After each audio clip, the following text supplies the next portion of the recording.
बलूचिस्तान के शहर तुर्बत में government boys middle school Bahman के हेड मास्टर अब्दुल सत्तार बलोच ने क्लस्टर बजट के तहत स्कूल के गरीब और नादार तुलबा में स्कूल वर्दियां तकसीम की। इस मौके पर मास्टर मोहम्मद इकबाल ने मामनत की, जबकि स्कूल के सीनियर टीचर्स नजीर अहमद और हेड मास्टर अब्दुल सत्तार ने बताया कि मैं स्कूल तो का गरीब मिस्किन बेवस अखबाज यतीमा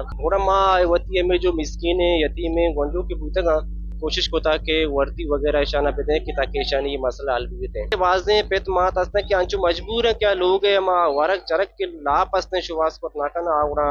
वती गंडुआनी वास्ते वर्दी या की चीजें पूरा को नाका नहीं सहूलत नुमा मैं जो कौन बाल हंसता बाजे मुखैर हजरत हंसता मिसाल अंची मर्दों हंसता कि आना गुंजाइश हंसते अल्लाह दातेगा दाऊदी को मको मदद देगू हमें गरीब हैं तालेबा बेकाना गरीब हैं चोरा यतीमा बेकाना ताकि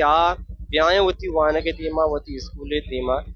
यानी के दिलचस्पी बिदेंते स्कूल है बामन स्कूल वाचे गप्पा मावती स्कूल दा शहर को कम पंका मंका को और मारा चौकीदारी जरूरत कितने अफसर से रिक्वेस्ट करना कि मारा द चौकीदार भी दिया कि मेरे दा और मजता पंका मां को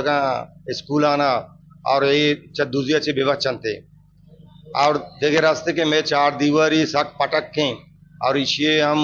मुरम्मत अभिकनते। बच्चों ने कपड़े मिलने पर इंतहाई मुसर्रत का इजहार किया। वर्ष न्यूज़ केज बलूचिस्तान।